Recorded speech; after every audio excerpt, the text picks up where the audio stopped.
원래는 이제 6으로 진행을 하셨다가 최근에 이제 5 내고를 해주셨어요. 오랜만에 우리 송 팀장님하고 서초구에 나왔습니다. 어떻게 보면 서초구가 강남대로 선상에서 오른쪽에 강남구고 왼쪽이 서초구 쪽인데, 오늘은 송정훈 팀장님이 잠원 쪽에 제일 저렴하게 나온 물건이 있어서 한번 임장해 보려고 해요. 동네도 한 바퀴 돌아보고 그러면서 물건 앞에 가서 물리적인 것들도 보고 이 물건이 왜 좋은지 그거하고 또 단점 같은 것들, 그런 걸 좀 한번 임장해 보도록 하겠습니다. 자, 가시죠.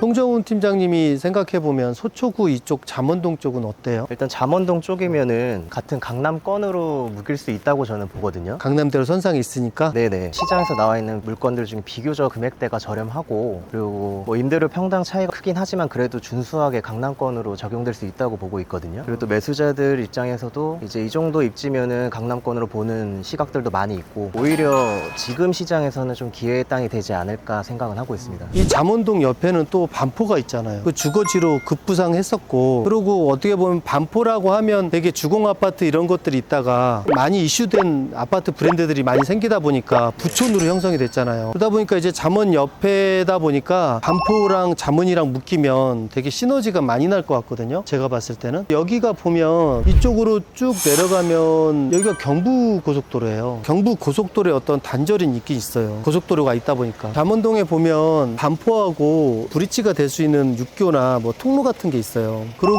경부선 상판공사가 예정돼 있잖아요. 그리고 고속터미널도 이전 계획과 아니면 거기서 복합개발이 남아있기 때문에 어떻게 보면 잠원동에 이제 빌딩으로 봤을 때 빌딩 쪽에서 그래도 호재가 있지 않나 하는 지역이에요, 여기가. 기존의 잠원동이나 반포동이 이제 강남권으로 좀 엮였다고 생각하는 이유가 저는 이제 지하철이라고 생각을 하거든요. 예를 들면 노년역 그리고 신사역 이런 것들이 역세권의 바운더리에 걸쳐 있는 게 이제 반포 잠원이니까. 근데 그거를 가지고 이제 강남권으로 취급을 받았다가, 그리고 또 이제 연결까지도 될 수 있는 일의 개발 호재도 있다면은 지금 시점에서는 충분히 투자 가치가 있다고 좀 보고 있습니다. 지금 시점에는 투자도 있지만 사옥으로 아니면 자기가 일부 쓰고 임대로 이런 거에는 아마 적기가 좋을 것 같아요. 아무래도 좀 매수자분들이랑 많이 소통을 하다 보면은 강남에 대한 그 매수 의사가 좀 시들어진 건 확실히 느꼈어요. 아무래도 지금 두 가지 유형이 좀 많이 대립되는 것 같아요. 매수자분 성향들이. 하나는 이제 좀 표현을 이렇게 하는 게 맞을지 좀 유행의 영역인 상권들이 있고, 근데 그게 이제 틀린 건 아니니까 실제로 이제 임대료라든지 땅값이 올라가는 것들이 눈에 실제로 찍히는 것들이니까. 근데 이제 반대로 좀 더 보수적으로 전통적으로 이제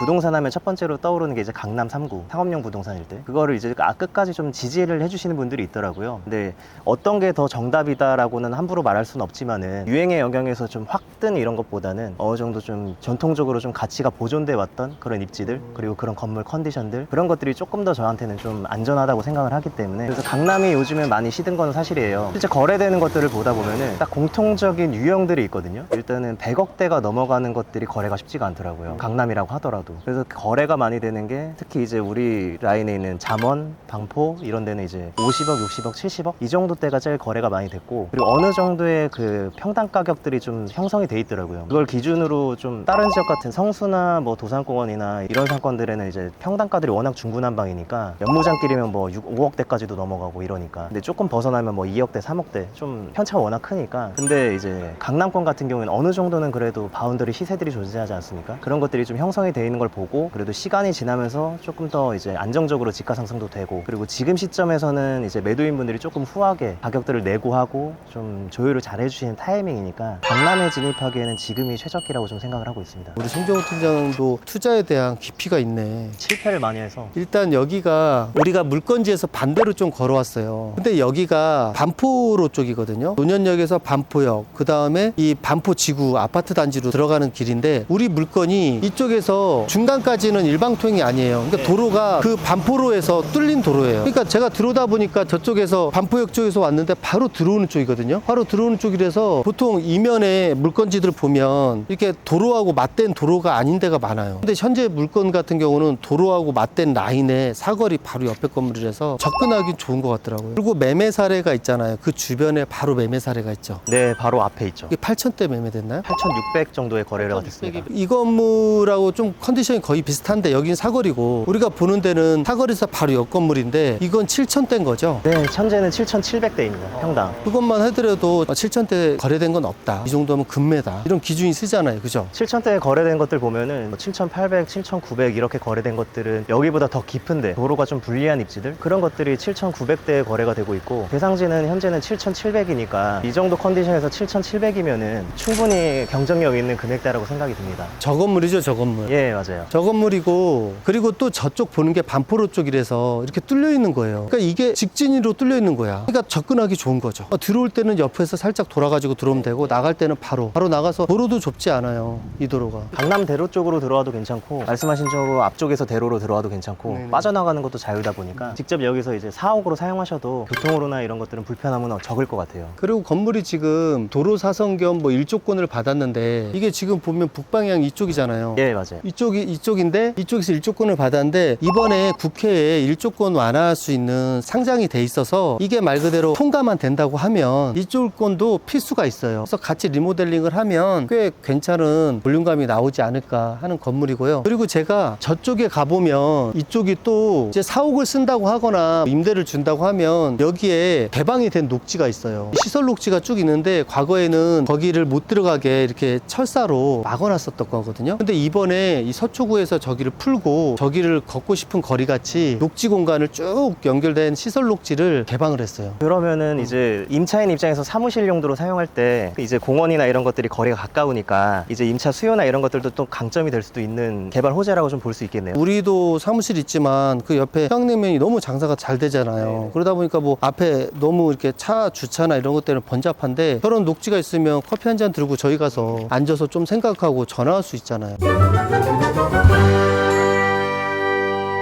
과거에 이 물건이 굉장히 싸게 나왔거든요. 39억인가 샀어요, 이분이. 90평짜리를. 저희가 걷고 싶은 거리 같이 이렇게 녹지가 돼 있어요. 그래서 이렇게 들어가가지고 여기 보이죠? 나무에 여기 걸어 다니잖아요. 아우 덥다. 조금 있으면 더 더울 텐데. 아직 덥진 않네요. 자켓을 안 입고 왔구나. 자켓도 입고 오지. 멋있게. 덥습니다, 그러면. 요즘에 신문에 언론에 나온 거 아시죠? 그 강남역 대로변들 공실이 없다고. 아, 예, 예. 사람들이 그러잖아요. 온라인으로 저희도 그렇게 그런 사이클을 보이고 하긴 하는데 온라인 스토어 같은 것들이나 아니면 그런 사업들이 그리고 1인 사업가들이 많기 때문에 공실이나 이런 거에 대해 되게 걱정을 많이 하잖아요. 근데 또 그 수요폭 자체를 좁게 봐서 그런 것 같아요. 이지스가 운영하는 그 뉴욕제가 지은 건물에 무슨 차죠 그게? 찻집인데 중국 브랜드예요. 거기가 들어와서 그렇게 임차하는 거나 치폴레 같은 거 미국에서 서부 쪽에서 유명한 뭐 그런 멕시칸 음식이 또 들어오거나 이런 브랜드들이 중심축에 우리나라가 글로벌 서울 아니에요. 그러다 보니까 이렇게 임차를 또 메꿔주고 하더라고요. 그래서 저는 어찌됐든 간에 중소형 꼬마 빌딩 같은 것들을 요즘 시기 때 누구나 다 렌트비를 내고서 쓰고도 있잖아요. 하지만 누구나 다 목표는 자기 사옥을 원하는 경우가 많잖아요. 그렇죠. 이런 건물을 멋지게 리모델링을 해서 내가 일부 쓰고 남을 임대 주거나 그런 뭐 자기만의 케이스를 가지고 있잖아요. 다들 같은 생각이시죠. 그리고 밸류업을 할 때 이제 신축이나 리모델링 하려고 하는 물건을 매입할 때 이제 첫 번째로 생각해야 되는 것들이 이제 명도지 않습니까? 명도가 안 되기 때문에 좀 쉽게 생각하고 대로가 낮으니까 한 명이 남았으니까 뭐 10년 다 됐으니까 이렇게 접근해가지고 명도를 쉽게 생각하시고 건물을 구입하시는 분들이 워낙 많으세요. 근데 저희는 워낙 잘 알잖아요. 그 명도에 대한 고충을. 근데 대상지 같은 경우는 이제 명도까지 완료가 되고 주택 부분이 이제 2개층이 있는데 그것도 용도 변경까지.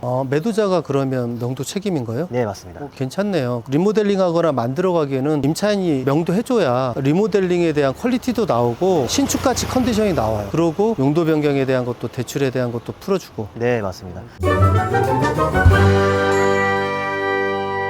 여기가 조금 보면 주차가 앞에 되고 옆에 되네요, 이렇게. 네, 앞에 2대, 옆에 2대 이런 식으로 4대가 되어 있습니다. 이게 이렇게 좀 공간이 있구나. 공용부 입구 뒤에 이제 화장실 공간. 이 뒤쪽이네요. 예, 맞습니다. 아, 진짜 신축하고 나서 정말 아무것도 안 고쳤나 보다. 이 문이 옛날 문으로 박혀있네. 어렸을 때 본 것 같은데. 야, 이거 지금 진짜 이거는 보기 힘든 거다. 기가 막히네. 보일러도 있어, 저기 안에. 야, 이거 진짜 몇 년도예요? 91년도 건물이에요. 91년도 건물이면 그 정도는 아닌데 91년도면 지금 36년 됐나요? 예, 그 정도 됐는데 그렇게 손을 안 대도 기본적인 임대나 이런 것들은 꾸준히 차 있었다는 거니까. 지금도 임대가 돼 있는 거죠? 예, 맞습니다. 이게 대지 평수가 몇 평이에요? 71평입니다. 70일 작지 않네? 잘 리모델링하면 재밌는 건물 될 수 있겠다. 사업으로 쓰셔도 괜찮고 임대로도 세팅이 가능할 것 같습니다. 매매가가 얼마예요 지금? 원래는 이제 60억으로 진행을 하셨다가 최근에 이제 55억으로 내고를 해주셨어요. 그래가지고 계산을 해보니까 생각보다 너무 괜찮아서 대표님을 좀 쫄라서 유튜브를 찍게 됐습니다. 여기도 방이 있는 것 같은데? 여기는 옥상으로.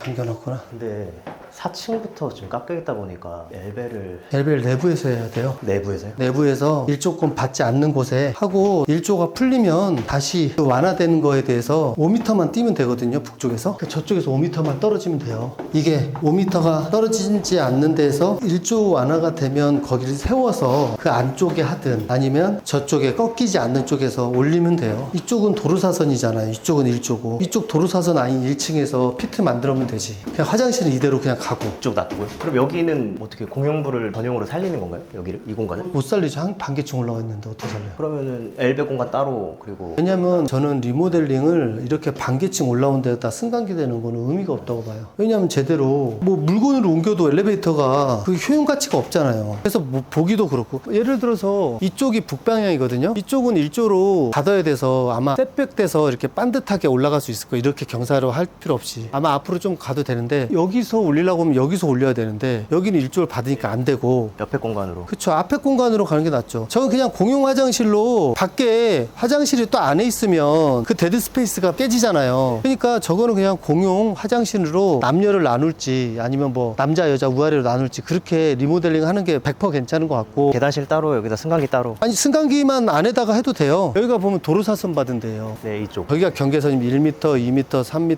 4m, 5m. 그러면 창문 앞에서는 반듯하게 칠 수 있다니까. 북쪽으로부터 5m만 떨어지면 돼요. 하나, 둘, 셋, 넷, 다섯. 한 창문 하나, 두 개 중에 하나 정도에서 이렇게 반듯하게 세울 수 있어. 저쪽은 반듯하게 세우고 이쪽은 도로사선 받은 데는 반듯하게 하면 여기서 하면 되지. 여기서 이쪽이나 이쪽에서 하면 되죠. 이쪽에서 올라가서 반대편으로 열리는 걸로 가는 게 낫죠. 차라리 엘리베이터가 더 좋지 차라리. 근데 그게 계단이 있거나 주차장이 있으면 걸리면 안 되거든. 근데 뭐 여기가 장애인용으로 넣어야 좀 더 증축할 수 있으니까 계단이 있으면 안 되거든. 슬럼프를 만들어야 되거든. 슬럼프로 만들면 되니까 경사로 만들어가지고. 경사로 살짝 만들어가지고 뭐 램 살짝 하면 되지 뭐. 여기다가 넣으면 돼요. 여기다 반듯하게. 이쪽 모서리나 저쪽 모서리나 이쪽이 그림이 좀 괜찮긴 하겠네요. 그렇게 가면 될 것 같아. 자, 오늘 우리 송정훈 팀장님하고 오랜만에 저하고 같이 여기 서초구 잠원동에서 임장을 해봤고 송정훈 팀장님이 이 잠원동에 대한 어떤 기준 분석을 다 해와서 저도 와서 현장을 보니까 이 정도 금액대 50억대 금액에 이거를 말 그대로 구입을 해서 리모델링을 하면 정말 자기가 이제 사업하면서 아니면 일부 층 쓰면서 아니면 제대로 구성을 시켜서 좋은 캐시플로우가 되지 않나 그런 물건입니다. 아무튼 이 물건 궁금하신 거 있으시면 상세 설명이나 여기에 전화 주시면 저희가 이제 담당자들이 자세한 설명 드릴 테니까 편하게 연락 주시면 좋을 것 같습니다.